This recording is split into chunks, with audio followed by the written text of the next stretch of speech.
Yeah, why don't you start us off, Chris? You wanna do Sure. silence and then let us know when Yeah. we should start talking? Yeah, we'll just do 5 seconds of room tone.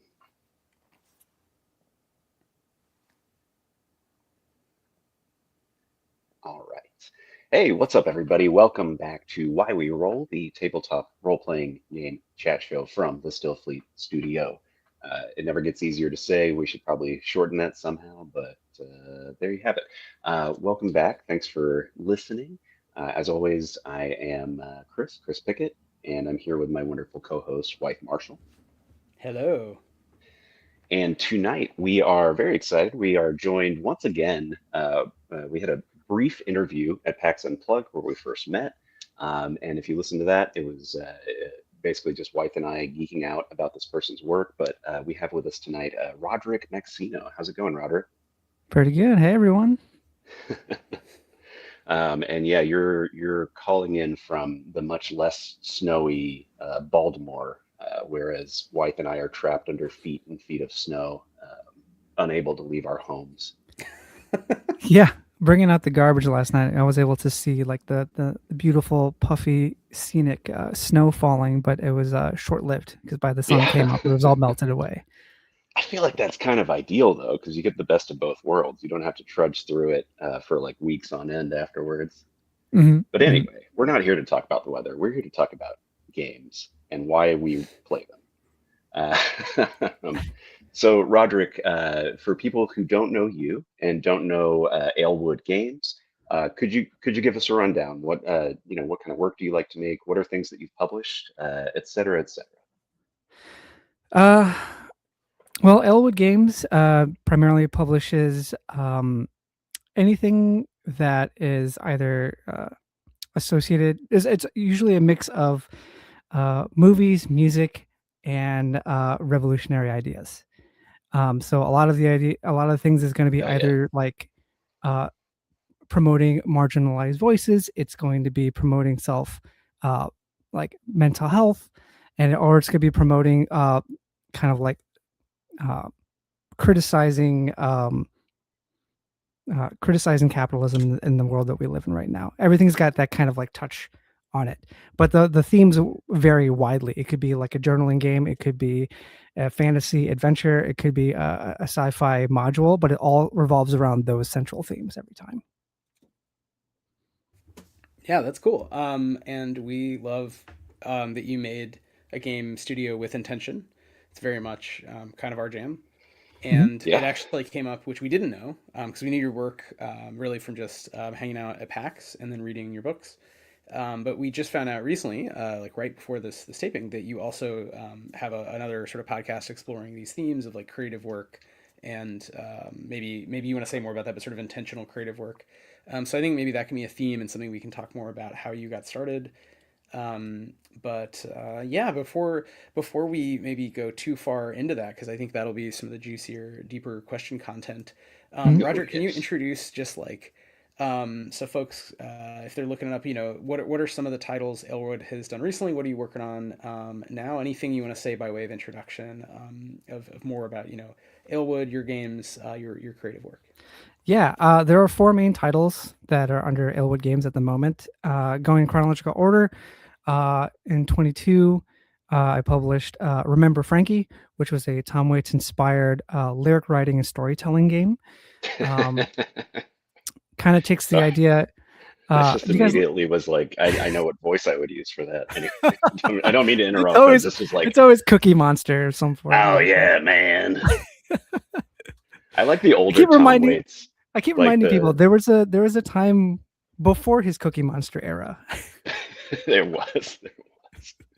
I like the older Tom Waits when he was signed on Epitaph Records and he did like "I'm big in Japan." It's just like, oh man, Yeah. your vocal cords are about to destroy themselves. Anyway, please continue. That sounds super Um, because like I said, all the games that I make are deeply personal to me. And so remember Frankie, I made it because he's one of my favorite artists of all time. I love his writing. I love that whenever you listen to him, it's always like deeply moving and atmospheric and feels very personal. But at the same time, there's a voice in your head thinking like, "This is all you're all full of shit. This is a lie. This is all made up." And he's kind of pulling your leg. And he's actually has a song where in the end he actually tells you he's pulling your fucking leg, that he's lying the whole time. But I wanted to make a game of exactly that, where you're sharing these very like intimate moments, but at the same time completely lying. And at the end of the game, you end up writing this song together as a group. But yeah, that's Remember Frankie. After that, I moved on to Traysikel Ride or Die, which was a system neutral fantasy adventure module, which is like this like punk rock motorcycle adventure, in which is really heavily inspired by Filipino folklore, um, where you are a tricycle taxi cab driver having to ferry a shaman up the mountain. But in the meantime, you're being pursued by the occupational like colonizer forces. And as you're going up the mountain, you're battling monsters from Filipino folklore while simultaneously deciding if you should make pit stops to fix your bike or help the local villages as you're passing through, or try to save yourself. So it's a constant thing of that as well. And that's all very heavily inspired not only by the politics of American colonialism in the Philippines, but also like heavily inspired by a lot of like the punk music and hip hop music that addresses that kind of like colonialism. The entire time I was writing it, I was listening to it like nonstop, and it just like constantly fueled the fire inside me to like to write this. And then after that, I made ARKYVR. And I spent like 2 years focusing on this idea of like, I want to make a role-playing game where you get to be a filmmaker and that's your party, right? Instead of like a fighter and a wizard, you're playing a camera operator and a sound recordist. And I want to like translate all the experience I had working on film sets, and kind of that feeling you get when you have a specific job at a film set, and how you have these obstacles that you have to overcome as a group, but within your own professional like expertise. I want to like focus that into a game, and how can I get non-filmmakers to experience that, or allow filmmakers to play the setting in an outlandish circumstance, like in Mothership, like in a sci-fi horror. And then after that was my latest one, which is OMENDROME, which is a continuation of ARKYVR, where it takes that universe of filmmakers in space, but now OMENDROME is the pirate exploitive TV station that is hiring archivers to find footage of specific subjects around the universe to broadcast on their horrible television show, with the incentive of getting like picked up for a high royalties and syndication. But when the players are going out to find these subjects, when they find the truth of what's behind what's actually going, they see kind of how you're kind of riding the line of being the bad guy to get the shot, and if their characters want to do that or not. Yeah, which we love. That's very much, I think, the best way to do science fiction broadly and space horror specifically as a kind of subgenre of SF, is throw people into situations where they're complicit and you know, have the advanced technology, but ooh, maybe this actually isn't good to have. And I mean, see that's kind of what we do do. for all of our stuff, really. That's kind of the move. So No, yeah, we're I think that's complex a fun, moral gray grounds, or gray yeah, spaces. that's a fun aspect. ARKYVR has that as well, you know, of the jobs For you can sure. take, and whether you really should be doing this documentary at all, and how much you're able to push back against the company. So I like that a lot of that is lightly mechanicalized, and we can talk a little about sort of game design. Yeah, More and specifically, ARKYVR doesn't really pull punches with it either. When you start the game, it pretty much tells you like you're a propagandist. You work for the Yeah, corporation and you make your living filming horrible shit. And now we plop you into the story. It's like, now where do you want to take it? that's so brilliant. I love it. And yeah, I mean, for folks, if you're listening on the podcast, Wythe, I don't know if you have your copy of ARKYVR. I don't have, my camera's not working tonight. Otherwise, I would hold it up. It's a beautiful book, I gotta say. Just like Oh, thank you. looking at it, just the way it's laid out, and the way that yeah, you kind of like chose the aesthetic regime that goes throughout. It feels really cohesive and easy to read, but also still has that kind of like, yeah, dark sci-fi edge that you really want to something like this. yeah. Well, it's Thanks. interesting to me because it's a module for Mothership in a sense, but it's really a hack of Mothership. It's kind of its own game. Although I Yeah, think, yeah. as written, you would kind of need the Mothership rules to play it. I think you could also pretty quickly take a lot of what's in there, because some of it is it's epicyclic, in a good sense, in that it's the documentarian stuff isn't directly integrated on the mothership rules, which I think is good because I'm not the Yeah. biggest fan of the core mothership rules, but I like the documentarian sort of checklist of shots and how Hmm. that's like mechanicalized, which is different from a lot of the D100 stuff. So it relates in that, but you could just change those anchors, those bridges between the D100 rolls and the shot list, the producing, and you could, I think, adapt it for other games. When I have more time, I definitely, with your permission, want to do this with the grid system because I think it would be fun for Stillfleet for the same reason of like, Oh, absolutely. okay, you're just documenting the stuff, you use the same book, but instead of rolling D100s, you're rolling mostly, a D12, a D10, whatever. But it would have that same sort of cadence of like, did I get the shots? Did I piss off my boss? Like those are like themes that if you've worked in media at all, I've worked in marketing a long time, commercials and stuff, and it's like those are the things you have to worry about. You have to manage up. Managing up is the Right. job. So I think Right. making that like tension core, even though you do have the entities from other, there's some great like infographics throughout the book of like people trying to get Yeah. shots. They're like stick figure kind of like corporate PSA drawings, but it's like Yeah. the entity is eating It's someone and the cameraman's like holding the camera because you want to get the shot.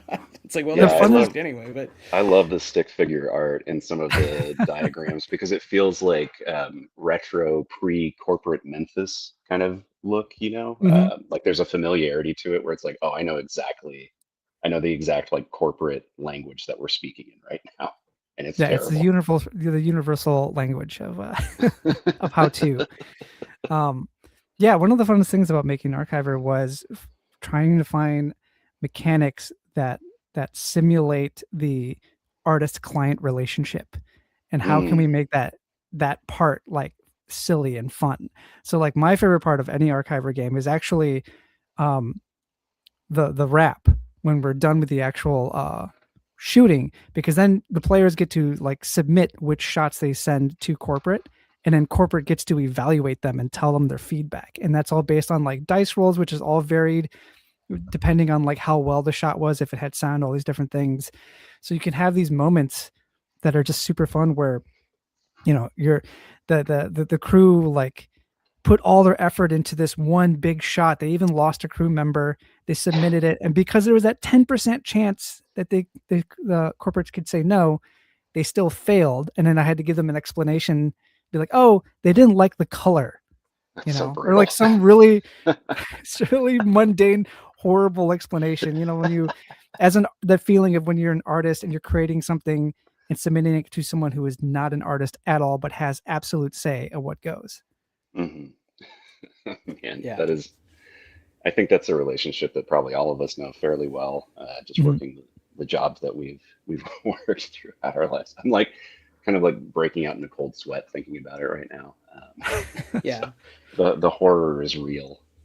Um, Well, and I think that's carried through also with Omendrone, again in the level of graphic design and whatnot, that it feels almost like those hollow press, like it's a book about a video game that never existed from like a yeah, '90s horror sci-fi look. But it's cool in that it's giving you a lot of pieces, which again feels like you could use them more broadly than to me some of the other published Mothership modules I've read, where they feel a little more like a linear either a yeah, linear adventure or a sandbox of a typical type, Hulk. And here you have this interesting kind of fetch quest around like footage of people who have their own sort of NPC narratives of like weird shit they're doing. Some of them are like awful people, and some of them are kind of whistleblower. It's actually like a mix, and it does remind me of Videodrome a bit. So that's something we can come back to. We're just laying out the themes here: documentaries, music, and there's this Mhm. kind of Cronenbergian question of like media that's a little different from like making media as a documentarian. There's also like this critique of media and obsession yeah. with media. And Mhm. in Videodrome, that's like the signal rots your brain, man, and you become the new flesh. And I All think hail in the new Omendrome, flesh. it's all hell. It's a little different, but it's touching on those themes clearly. So I think that's something I want to ask about your relationship, which I feel I get the feeling is a little ambivalent, which is fun in terms of enjoying media, but also feeling like, man, I'm really maybe I'm too lost in the sauce, and being able to criticize that Yeah. from a place of love and knowledge. So Hmm. I think those are fun themes that are kind of emergent in the games that we've um, read more closely more recently. All to say, before we get too far down this line, though, I want to kind of back up and just ask usually something we ask earlier, but I think this is a good time to kind I of was put a just pin. I was just thinking the same thing. I was just Yeah, thinking the Chris, same thing. why don't you ask us, our usual just like opening, like, Sure. kind Yeah. of Yeah. game Yeah. design Yeah. question? Yeah. Yeah, we missed this one. We were too excited. But so Roderick, you make games, you make a lot of things. But what's your history with TTRPGs? How did you get into the hobby? How did you start, writing your own material? What did that journey look like for you? I didn't actually start playing tabletop role-playing games till college.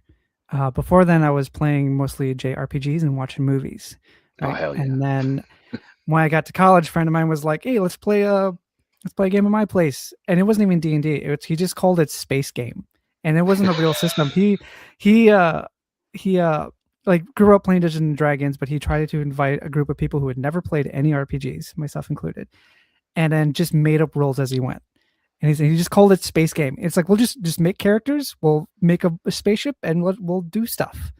And like, we barely even rolled any dice. It was just us talking and being characters, and that was my first introduction. And immediately, it was like, this is fucking awesome. Like, this is so fun.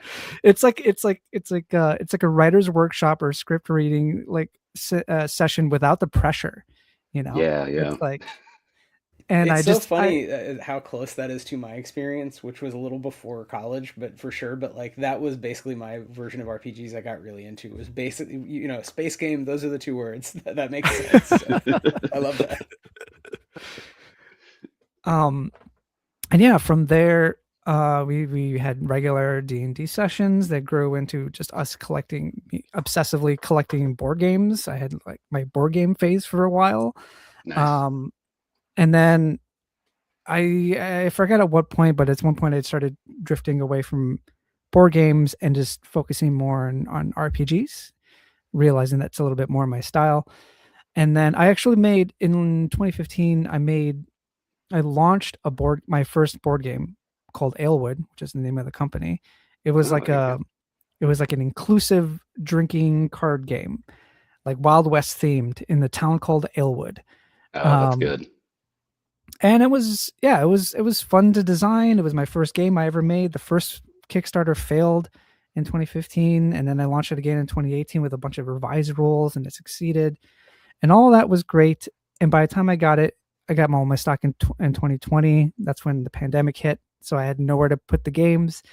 But the whole process of, like, after the design was done, the whole process of getting the game made was such a hassle. I was like, I never want to make a board game ever again, but I still want to make games. And so in 2022, I started making RPGs, which is where Remember Frankie came from. And instead of for the Alewood, I tried to make like a very commercial kind of like, how many people can I appeal this to so I can make, my money back and all this stuff. Yeah, And when yeah. I made Remember Frankie, I'm like, fuck all that. I want to make something for me. And then I made this really esoteric, specific idea of like a Tom Waits inspired lyric writing game, which, people told me, it's like, that's, no one's going to buy that. I'm like, who cares? I want to make it. Yeah, Like, this one's for me. You get one yeah. for you, one for me. That's how it goes. And after I made that, the entire process from writing to testing to publishing, all of that was enjoyable. And then from then on, I Yeah, was hooked. I'm like, I want to keep making games like this. Like, this is great. So, that's awesome. yeah. That's funny. The board game thing mirrors my own experience as well. Like during COVID, I was working on a couple of board games actually, and we got to the point where we went to PAX Unplugged. We were doing some play testing and stuff in the I forget what it's called, the just the playtest area, not games on demand. It's a different thing. I don't, it doesn't matter. I'll figure it out later. I'll put a link in the show notes. But we got to this point, and then we were like, all right, cool, time to start manufacturing. And then we were like, oh no, it's going to cost us tens of thousands of dollars to manufacture this. And I think at that point, I was kind of like, well, let's just stick to RPGs. Like I can be a punk and make zines just off of my own computer. I don't need to, you know, get plastic molds made and special dice and all this other, rigmarole. Mhm. Uh, and yeah, it's much more, it's faster, it's more pleasurable in a lot of ways, and easier to play test. Yeah, and much more fulfilling as an artist, because I feel like with the component side of board games, especially when you're self-publishing like I am, like, there's so much pressure because of the world that we live in to Hmm. maximize your profit, not even to make $1 million, just to break even for Yeah, like a board game, because it's so expensive. And so it exactly. pushes you in directions that I'm not entirely comfortable with, just so I can like get more followers, get more backers and things like that, when really I just want to focus on making something that is more specific to one kind of audience, than try to make it for like as many people as possible. Yeah. That really lets you dig deep into, Yeah. the specific themes, whether the theme be Tom Waits or space documentarian, confronting eldritch horrors. Yeah, I mean, I also think they're just different pleasures. In addition Yeah. to different design pleasures, they're different player pleasures, and I think it's important to kind of know yourself a little over time because this is a classic. They're so close, and I think for the non nerds, board games and TTRPGs get lumped together. But in my experience as like a true TTRPG nerd, I've just never really enjoyed board games that way, and so it's always seemed like this very obvious divide that we like paper over. Because yeah, there is some benefit to being able to sell both or like design both, get hired to work on both. But as yeah, I mean, I definitely feel like there's a real different pleasure as a designer to think about sort of story arcs that are truly infinite. They're not dictated by mechanics versus the very different pleasure, which is also very real. And I've come to appreciate much, much more, I will say, over time of designing for board games, which kind of like designing anything for like a video game. Like we're redoing, I didn't do much of this, but some folks in our community were taking the digital tools that had been up at one point and remaking them to be better for Stillfleet. And it's when you put it in that format of like if this then that statements for a random character generator, it like if a rule is like, yeah, maybe the GM should suggest blah, or like ask everybody what do you think, like that doesn't really work for like the computer. You have to Uh-oh. Oh no, we those lost. logic steps versus the Wife, you froze for a second. Just back it up to the oh beginning of what you sorry were saying. whoops oh All good. I how long I did not notice. I Like looked. the last 5 seconds of what you were saying. You're good.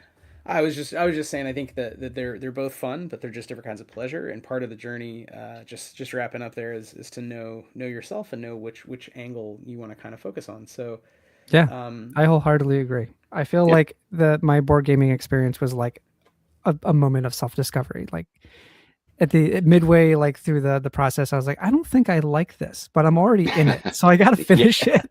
Yeah. No, that's so real. That was my experience too, where it's just like I'm so burnt out on making these 3D models and printing these boards and doing all this stuff, but you just have to do it because you're committed at a certain point. It's not just text on a page. It's a Mhm. much more it's a material kind of demand. Mhm. And it takes so much time. It takes so much time to design. but so bringing back to RPGs, so you got into the RPG space more, and you were starting with space games, so where many of us started, some version of that. It's not Mhm. exactly Traveler, or in my case Trinity, Aeon Trinity. It was really more. It was like honestly what we were doing. My little brother and I and our friend. It was like Neon Genesis Evangelion, but retold by us. You know what I mean? It Okay. was just like wild.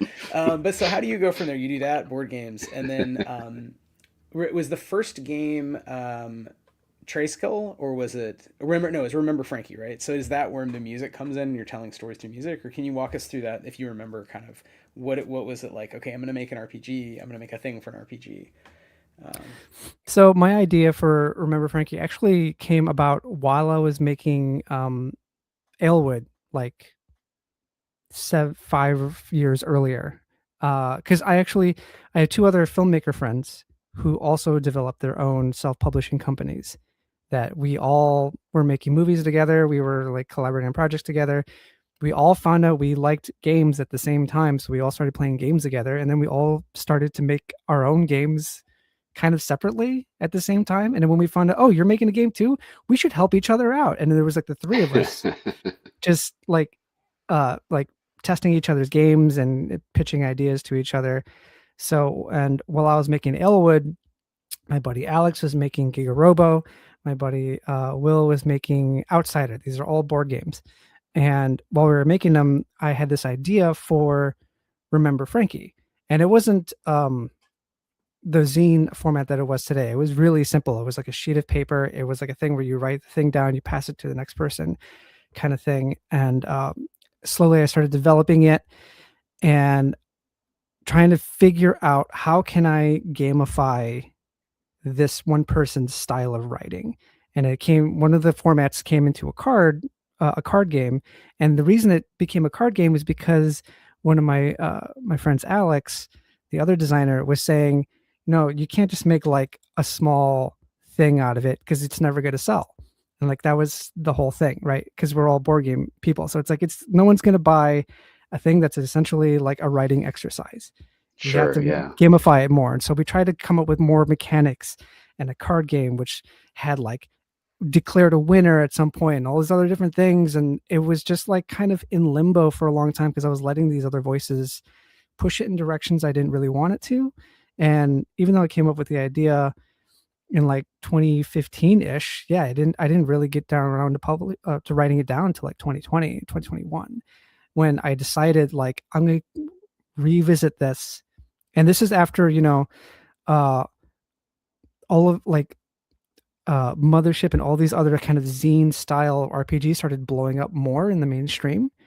And I got to see like, oh, there is a market for these really obscure, specific zine sized RPGs. It's like, that's exactly where Frankie could fit in. And then so I started reformatting it from a card game to a zine. And then it just all made sense from there. And I really just needed kind of the confidence from other people's publishing to see that like this can be done. I'm not just delusional. Like I don't have to gamify everything. I can just make a writing exercise thing that we can do together.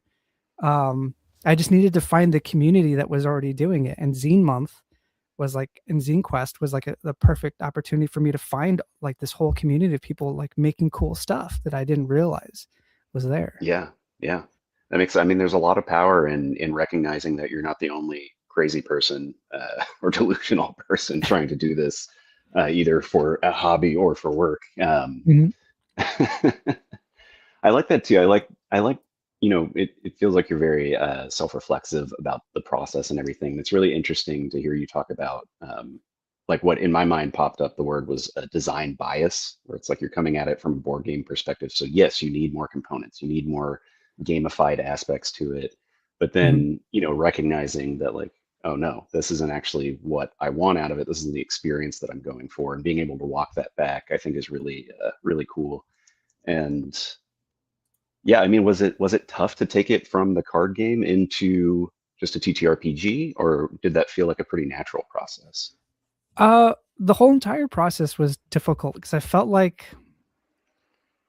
actually, yeah, when I think about it, translating it from the card game to the zine was probably the easiest part of the design process because I had all of these ideas, all these mechanics to try to capture a feeling scattered about, but none of it made sense, none of it was cohesive.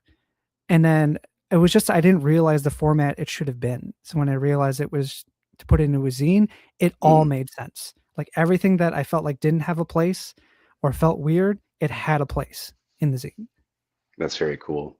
I Yeah. think, something I was thinking about earlier too, with moving between board games and TTRPG design, is one big difference too, is that you get very locked in by board games, right? It's completely bound by the material that comes with it, whether it's like chits or cards or pieces, things like that. Whereas with a TTRPG, you have this more kind of like expansive, generative possibility where it's literally just your imagination. You can do whatever you want with it.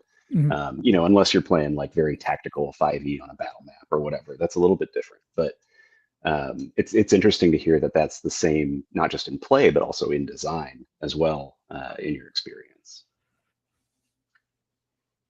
Yeah. Drawing a blank. Yeah, I no, no. got I it. also I was gonna ask about that kind of continuity of design question of like the thing that you want to keep exploring. So it's not the mechanic; it's some character or situation or some interaction, but the mechanics can change, and that can even be from board game fully finite to even a story game. Even much less constrained than than a mothership. But I'm curious. If you can talk about some of the other games you've made and kind of the themes and how you've decided to explore them, because it sounds like you're coming at it from this artistic practice kind of angle where you want to sort of make the game you want essentially, and you're not as worried about like you said, like kind of chasing sales. Yeah. Which in some ways that authenticity I think people appreciate and will pay for. They'll pay for the fact that you're not in a Yeah, paradoxical way, I trying to like completely agree. market to them. So I'm just curious if you can tell us another example of kind of how you've, going off from Remember Frankie, like how you then kind of continue to say, okay, here's the kind of RPG. Because I have noticed, and we've had on all kinds of creators on the show, but there's basically people who like make their own systems. There's people who make stuff for other games. I feel like it's interesting talking to you. I'm also thinking of Adam Good, who I know are making stuff that is almost like meta. It's in this weird position of like really artsy and kind of messing with like what an RPG is, but still playable. Like again, ARKYVR, fully playable, kind of interesting take on sci-fi RPGs. So I don't know if you have another example of kind of how you started a project. Yeah. I mean, my kind of the way I go about getting into design is, there are people, there's always that discussion. There are people who are like, do you choose like mechanics or story? You know what I mean? Like, which would you kind of like lean into? And I've never really been that big of a mechanics person, even from just recollecting my experience of making the tabletop, the board games, is that like the mechanic part is just too fiddly, and I really just want the freedom to express broad stroke ideas and find ways to allow other people to take that and then run with it. And so RPGs gives me this really interesting middle space that allows us to explore, like you said, the meta of tabletop gaming. If you can approach it from a story aspect, but then like you kind of get the ability to dissect what is telling a story. How can we approach storytelling from different angles that we don't normally do from tabletop gaming? And coming from a multidisciplinary artist background, because I do like film and music, tabletop gaming allows me to really dive into like really different way. Like I'm analyzing how we have conversations with each other essentially, and then putting that into a game. And I did it with like film and music, and now I'm just doing it with RPGs. Yeah. So you're starting with a theme. It sounds like more than even like sometimes people are even obsessed with like a kind of character or like the character of a city that they're exploring. Like you talk about like Spike Lee's or with New York, or certain, in Giallo or in like spaghetti westerns, like certain kinds of tropey characters that you see over and over again. But it sounds like you're interested in these kind of relationships as a theme. If that's right. And so like for example with the game after Remember Frankie, Traysikel Ride or Die, that was a deeply personal game. So Traysikel Ride or Die is in the front. It's an adventure game where you ride motorcycles, you kill colonizers and save indigenous traditions, right?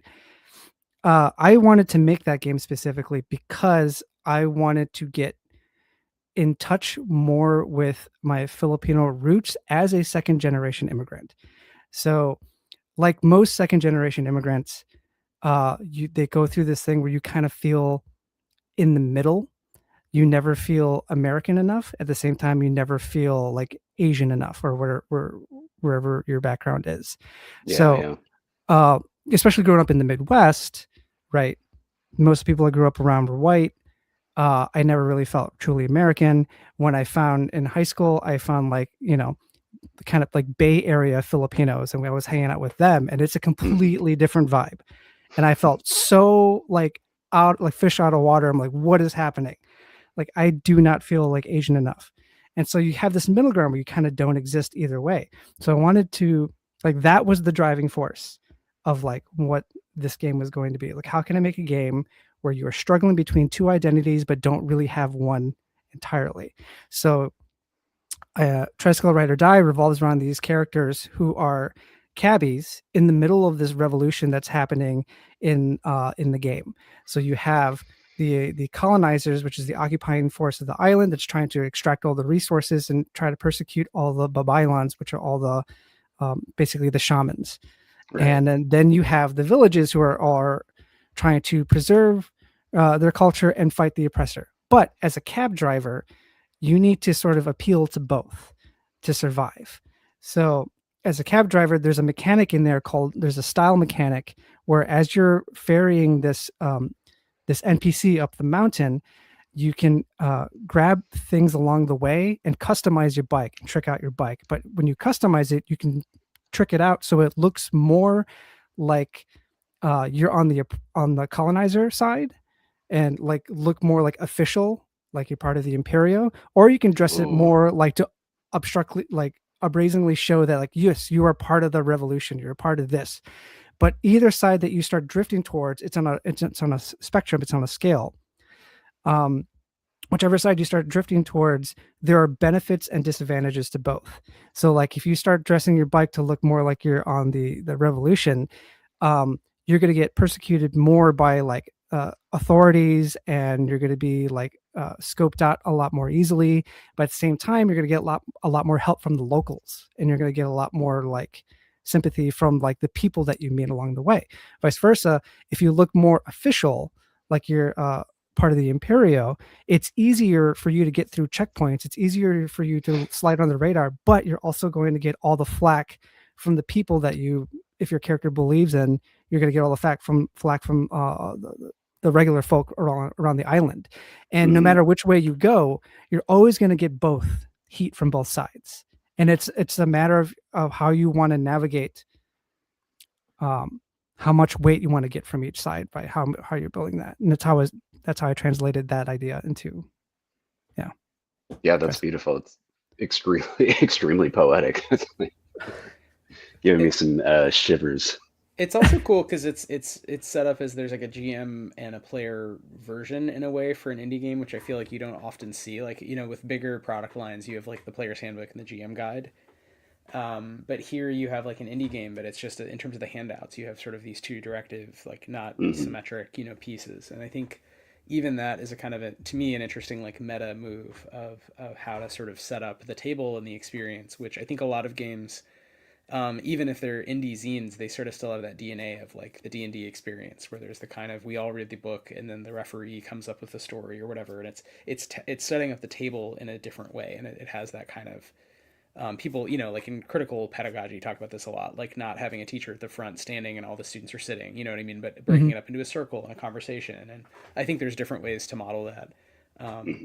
And for me, I was going back to reading Apocalypse World 1E. It was mind-blowing with like how it sort of handled a lot of aspects of play. But again, that was already like a big book. So it's interesting to see your work through these smaller but very, very intentionally crafted and very well graphic designed, pieces that kind of set up different kinds of interactions that still seem very fun, and still seem very adventure-y. You know what I mean? Like in this case, yeah, you're cab drivers, but like there's a kind of adventuresome setting. You know what I mean?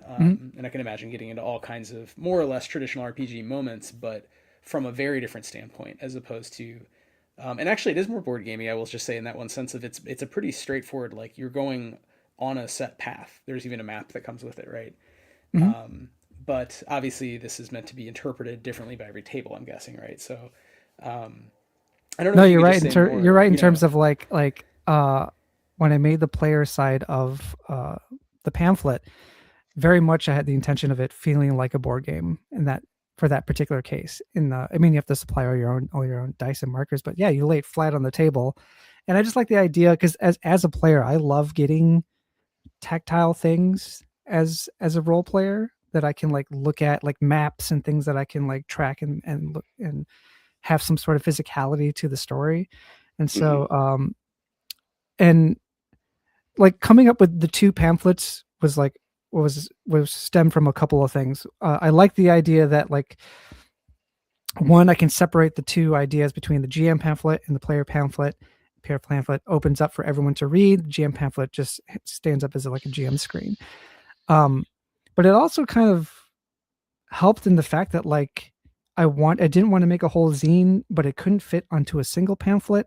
And so I'm like, well, two pamphlets is awkward and it's weird. How can I make that work? And that's when I came up listening to all the albums. I realized I can just put the two pamphlets together and they can make the full cover, like an album cover, because it ends up being a square. And I'm like, well, that works out perfectly. And then, yeah. Sometimes like working within weird restrictions pumps out the creativity a lot more. Yeah, totally. And I think sometimes that mix of like to me, I feel you very much. Like sometimes there's one very specific thing I want out of the product or the graphic design regime, Hmm. and then there's one thing I want out of the diegetic world, and then there's like one mechanic that I want to explore that I Yeah. think would be fun, or like moment at the table. And those things aren't related at all. They're just like ideas, bubbles in your brain that you're like, okay, what happens when you merge those together? Like I remember talking on this show to Graham Gens was saying, you can make a game out of any three like words, like any three nouns or adjectives. You put them together, and that's your game. And I think he was Nice. speaking more to theme, but it also implied mechanics and it's like I think you can do that too with design in a more abstract sense of like pick a mechanic. It does not meaning a system, just like a thing you want to have happen. Pull Mhm. a Yeah, card, yeah. roll a die, whatever. You pick a thing about the world that you're interested in, and you pick what was there? Oh yeah, something artistic, right? Is it music, color? As you said, like album covers as a sort of everyone knows and loves, like the best way to use a square, you know what I mean? Is like Yeah. making an album cover. So I think that's kind of charming to set up projects that way. And then obviously here Yeah. you do have a much deep, like you have a whole deep world, but it's a pretty light looking game. I was just going to ask to finish that thought from earlier better. Can you tell us a little about how it plays, and maybe also this is something we often ask, like how do you play test, or do you play test? How do you kind of bring in others into your experience when you have an idea? I have a set group of different groups of friends that I run play tests through, from like different backgrounds. I have a group here in Baltimore. I have a group in Chicago that aren't designers, and then I have like a group of designers that I run with, um, to just test out ideas. Um, and sorry, I spaced out on the question. What was the question again? No, I was just curious how you go from you have those ideas and then you start making the game. What do you do next? Yeah, do you play test with folks? Oh yeah, yeah. First, I just write out like the really rough ideas of kind of what I want to go, and then I don't play test until I have most of the mechanics and the story points down. Um, even if I don't think, even if the chances are I'm not even going to play those ideas in the session, I just try to write as um, as complete as I can, the piece, and then I run it, even if I don't use 70% of it, just so I can feel I can know what it feels like when I have as much of it as possible at my grasp, and I That makes start chipping sense. away from there. So instead of, I know some people build small, start with that, and then like grow and grow and grow. I'm weirdly the opposite, where I make a bunch of stuff, I run it, and then I just chip away at everything that doesn't feel right. I kind of I'm like with that. I mean, you. Yeah.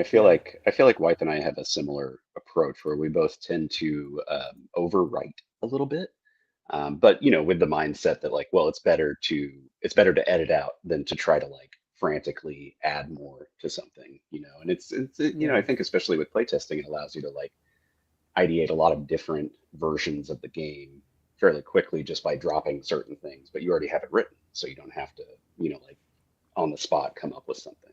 Yeah, it Yeah, it also also gives kind you a of sense of the total world. Yeah. it Yeah. kind of addresses my ADHD too, where I'm like, I have a million thoughts, and it just Yeah. all just pours out on paper, and it doesn't really make a bunch of sense, but it's all there. And now I have to figure out, okay, I can see it. Now I can place it where I need to put it, and Yeah. figure it out from there. Well, maybe that can bring us to some of the two sort of mothership books, and also what you're up to next. Um, so we haven't even got to that. So I want to make sure we have time for Roderick for you to tell us about new work. But I don't know if you want to say briefly before we get there anything about how you created ARKYVR and OMENDROME, which we talked about a little at the beginning, and I think things that we read closely just because they were immediately appealing in terms of media jokes about documentarians and documentaries, and also Cronenberg and kind of some of the themes that I think are incipient in Mothership, but not always, to me, not trying to be a hater, but not always dealt with well. And I think these are like versions of Mothership that to me are like, oh, I get it now. Like I see what this game could Mm. be through your eyes. So I don't know if Mm. you can say a little about how you went into these two linked worlds about you're in space, but you're not shooting aliens necessarily with guns. You're shooting them with a camera. Yeah. Uh, yeah, that ended up being a really good tagline for the crowdfunder. Shoot footage, not guns. Um, but yeah, the reason ARKYVR came about was because throughout the entire time I was making Alewood and Remember Frankie and Traysikel, and I never felt like I was I had this whole film background to myself that I wasn't using for the game stuff. Like I would make trailers for people and help with soundtracks and things like that, but they never like converged. And when I finished Traysikel Ride or Die, I just felt like I really need to figure out a way to like I have all this knowledge and experience from working in this industry that people just don't know about.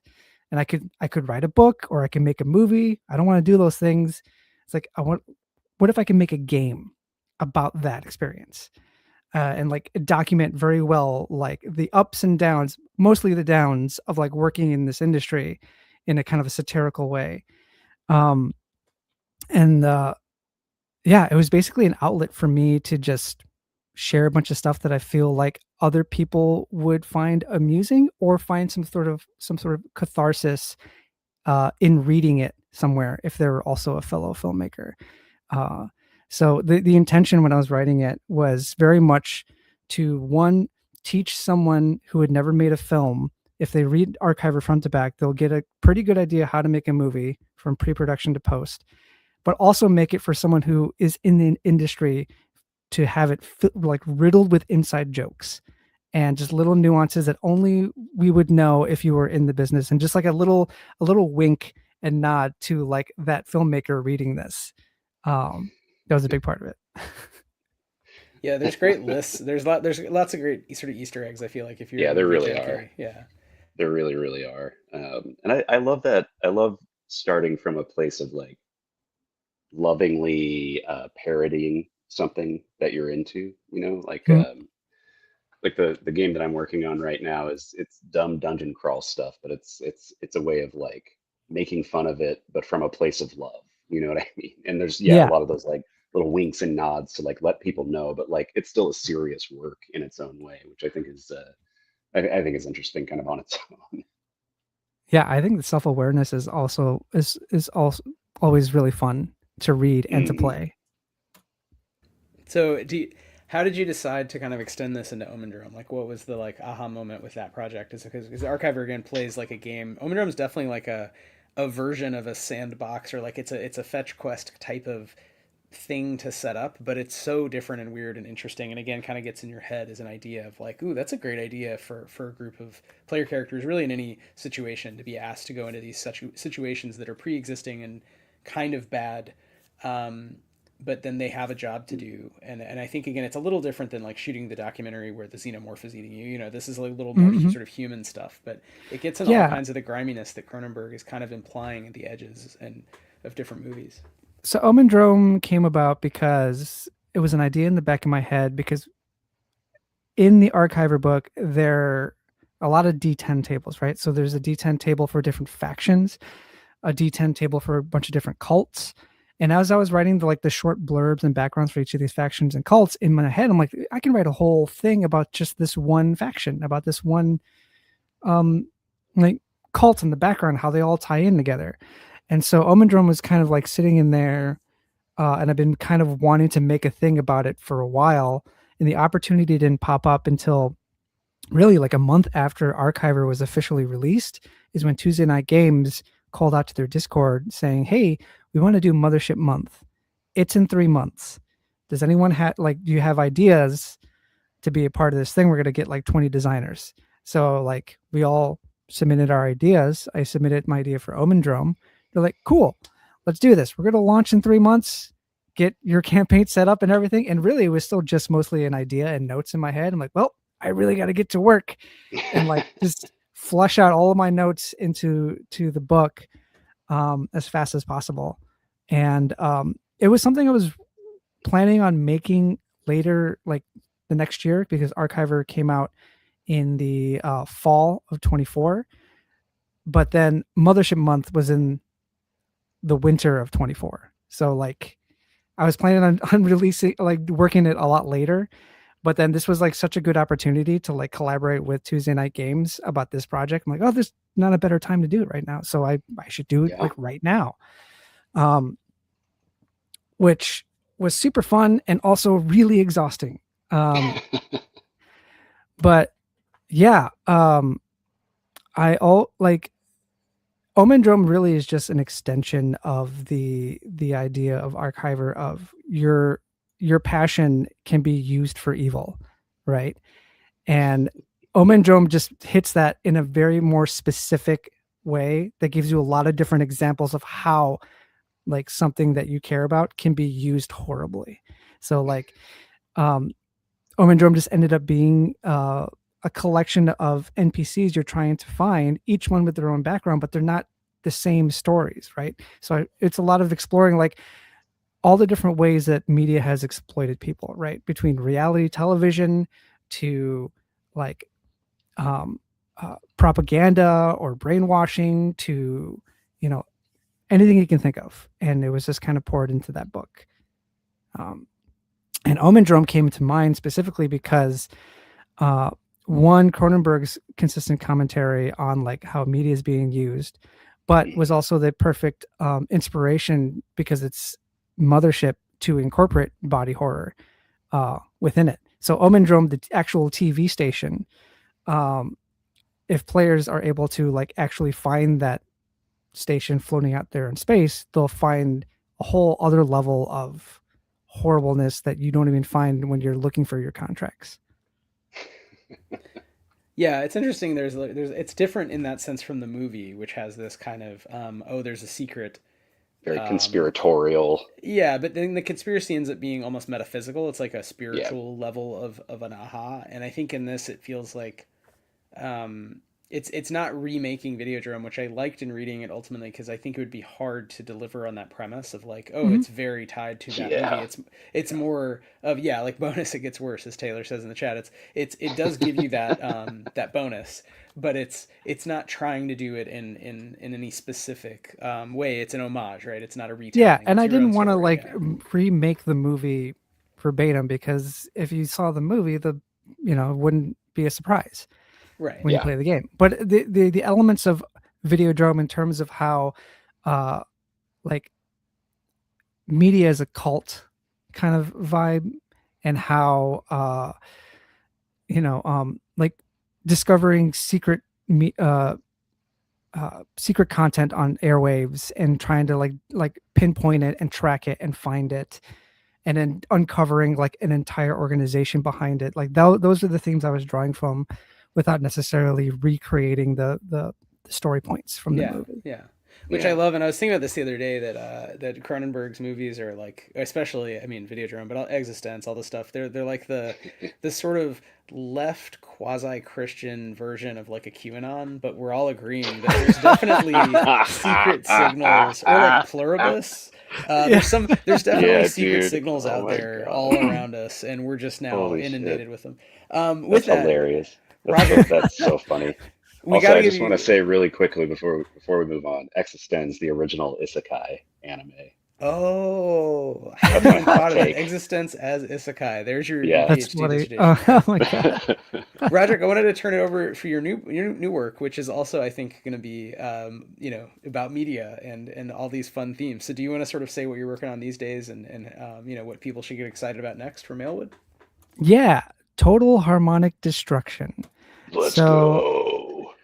uh this is a game I mentioned in the interview that we did. It's kind of like a exquisite corpse espionage music recording game, where you and your friends live in this kind of society that where uh, society is being kind of mind controlled and oppressed by an overlording government or alien civilization, whatever you want to call it. That hasn't been specified yet in the game, but uh, each you in order to overthrow the regime that is suppressing everyone, the players are doing it through music, and you're trying to do it underground. So it's like a home recording game where players are trying to create an album. Like their player characters are trying to create an album in secret in their basements by recording their individual tracks onto a tape and then passing the tape to the other player character, which has to go back to their little secret recording studio and add their layer. So you're all working together to create a track, in which by the end of the game, when you complete your track, you can play it over the radio airwaves and like dismantle the frequencies that are controlling everyone. And the game is powered by the circle of fifths. If you're do music theory at all, where you roll a d12 and it picks a random note. You do that 4 times, you have these 4 randomized notes in which you have to make a song out of. And that's kind of the code that you've decrypted from the signal in the air. You have to make a song using those 4 notes. And as different characters, you have different abilities. You have different abilities to like alter what the note is. You can add sharps or flats. And then it's got a journaling element to it where like as you are because you create characters at the beginning, you figure out where you are in the city, your background, how you meet as a band. But then after you record your track, there's a journal entry part to it, which is varied by a dice roll plus like how many tracks you've recorded plus like how long it took for you to record, and it varies like your prompt of what your journal entry is. And even when you hand the tape over to the next person, depending where they live on the map, there's a variation of like what could happen when you're passing the tape, which prompts the next person how they're going to enter the story with their recording journey. And essentially, every time you pass the tape, stakes are getting higher until eventually you have your complete song, and then you play it on the airwaves. And even that part has a moment of dice rolling using all the variables throughout the game to see as you're playing your song over the airwaves, do your characters survive during the play? Like, because of course, when you're playing the song, the authorities are going to come and try to stop you, and you kind of figure like what happens during all of that. And it's inspired by the idea that my friends and I already, when we work on albums, we make a track, and since we don't all live together, we send it to each other digitally with notes. Like, here's the thing, here's a guitar track. I'm looking for this. Can you add like a bass, blah, blah, blah. So I've just gamified that, where people are digitally passing tracks to each other to make a song, but adding a little more of a mystery and randomization to it and story element. So. Well, and adding that narrative level stakes to it as well, where it's like, no, you're not just writing a song, you're saving the world, buddy. Yeah, you're writing the song that will save the world. Yeah, don't fuck it's so up. Good. Yeah. It's a great reason to keep the band together. Is you have to exactly. Exactly. But I love the concept, and I haven't we haven't had a chance to read it yet. I'm really looking forward to it when it comes out. But it just strikes me, it's just another really kind of poetic, beautiful examination of communication, right? Communicating through music, but also like the mechanicalizing of the exquisite corpse is a really cool way to go about that. Where you're creating a thing together, but there's like a silence between you at the same time. So how do you communicate the ideas that you're trying to get out? I really like where you can go with that. Yeah, and there's no like person-to-person communication talking. What I like about it, it's almost like a pen pal thing. Like when it's your turn to play, you get the track and like some notes, and that's it. And then I was actually going to. I was going to ask it. When you first imagined this, was this something where you were like, okay, we're going to sit down around a table and we're going to pass this thing back and forth, or it was more kind of like a play-by-post kind of thing? Because I feel like it could work really well either way. I never imagined it playing at a table, sitting together. If that's what you're saying, right? Yeah, that's what I'm. Yeah, this is specifically a game that you play like remotely at home with your friends. So like you're sitting at home, you record a track, and then you email that track or send it however you want to do it. You send that track to the next player, and then let's say I'm in the game and there's a couple of people before me. I don't know when my turn is until I get that email with the track with some notes, and then it's just up to me to take it from there. So yeah, I love that the turn-based thing, but distal through time, which goes back to early magazine-based sim type games that were sort of board game style, but had a lot of TTRPG elements, because you'd be writing letters and explaining. There were these whole economic sims that had this character, and Sam Sorensen, whom you may know, has this game Cataphracts. It's like distal wargaming in the year 800 on the Black Sea or something, where you have to wait to know, okay, your army moves, and then you might just have to wait for a couple weeks and, okay, how's the army doing? So I love this sort of not, that's also a gamified element, is the not knowing, when is my buddy going to Yeah. send me the base track, and will it Yeah, slap there's this or not slap? there's an excitement to it, right? Yeah. Like anticipating when I'm going to get it, and then when you finally get it, oh, it's my turn, and then you get the excitement of like, what did they record so far, and then you get to build off of it. Yeah, Also, that's I'm really not a cool. musician, but the whole like, I mean, the fifth thing I get, like, it makes sense to use the fact that music has a mathematical character. There's That different it's modes, And and basically it math perfectly already. fits for a D12. yeah, and so Yeah, it's cool yeah. to imagine the randomness of that. Because I love rap, and you can definitely do word games and make rap songs out of them. And I'm not saying that's Mhm. the best way to write awesome songs, but I mean, it is one way to get started with anything, right? Any poetic practice is to give yourself random word lists or whatever. So you could imagine that fitting Yeah. as well if there was a lyric component. Yeah, I But yeah, realize that all of my games as a collection is slowly adding up to just like making a music business. Because right, you got Frankie for the lyrics, Total Harmonic Destruction for like the music tracks, and then ARKYVR to make your music video. Exactly. That's what I was gonna say. Get the music play it video. all together. Well, maybe Roderick, we can have some sort of game jam or streamed series where we just play all the, we make that happen.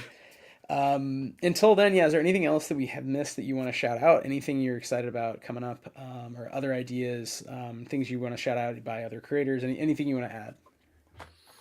Um, Not that I know of right now. I know just for everyone listening, just keep an eye out for all of the month long creator backer funds that people are launching. Like Moss Redder happened in November, but there's a bunch more happening this year between like Merkborg and OSR and kind of Mothership Month esque theme things where like multiple creators are launching campaigns simultaneously.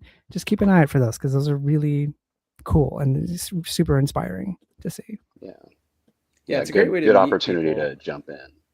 Mhm. Yeah, and you can get really good deals if you do like that. If you do like any of the content, you can get great deals on all of it. We did Pocketopia last year.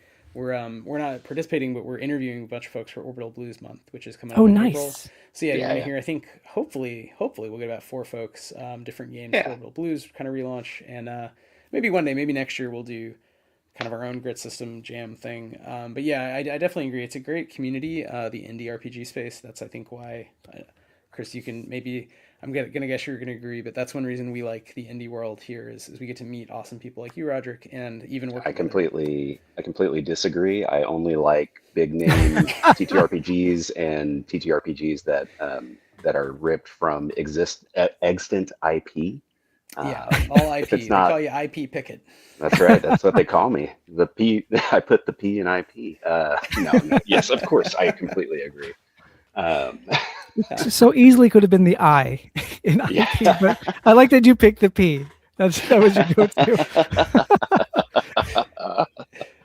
Vex in the chat shouts out Neopets and Avatar. So yeah, we'll Let's also go. don't sue us, parody, but we're gonna do the Neopets RPG, and yeah, of course the Avatar, not the Airbender RPG. That would be, I mean, at least it's kind of vaguely eco-socialist, I think.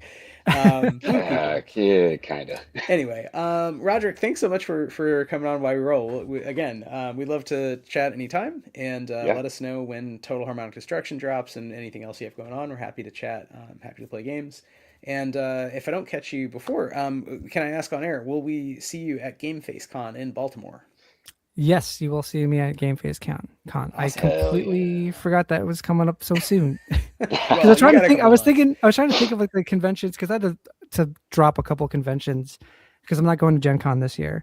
So when you ask me for what's coming up, I'm like, I don't think anything's coming up but PAX. But yeah, I absolutely have Game Face Con, which is like next month.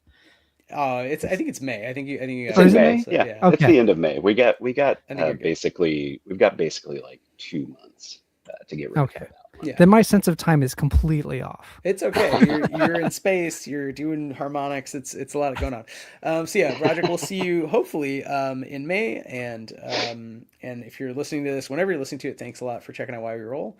Yeah. Well, and before we jump off here, Yeah. we gotta ask the traditional final question, which is Roderick, where can people find you online? Where can folks find your work? And yeah, how can we best support you, get some games sold? You can find all of my work at alewoodgames.com. That also has an attachment to my itch page where you can get all of my games digitally. A bunch of my games are currently on the No Ice in Minnesota charity bundle, which Just the Human put out. So if you want ARKYVR and Traysikel and a bunch of other stuff that I made for $10 plus like 1,000 other games, go check it out and support it and support a great cause. Yeah, actually, I need to bundle. pick that up. I saw it the other day and didn't grab it, but Yeah, it's I got a great a little bundle. spending money. Put it in the chat, and yeah, No Ice in Minnesota pops right up if you check it out. Alewood Games also pops right up. You can get all of Rhodrick, all your great stuff. And yeah, if unless you have any other final words, I think we're going to close it out. So thanks to everyone listening, everyone in the chat. Thanks as always to Chris, and thanks Rhodrick Magsino for making. Thank you very much. Yeah. This has been Why We Roll. We'll be back soon with more indie RPG designers and art history and just weirdness. Neopets. Yeah, Neopets all the way down. Hell yeah, man. All right. Bye. Good night, everybody. Good night.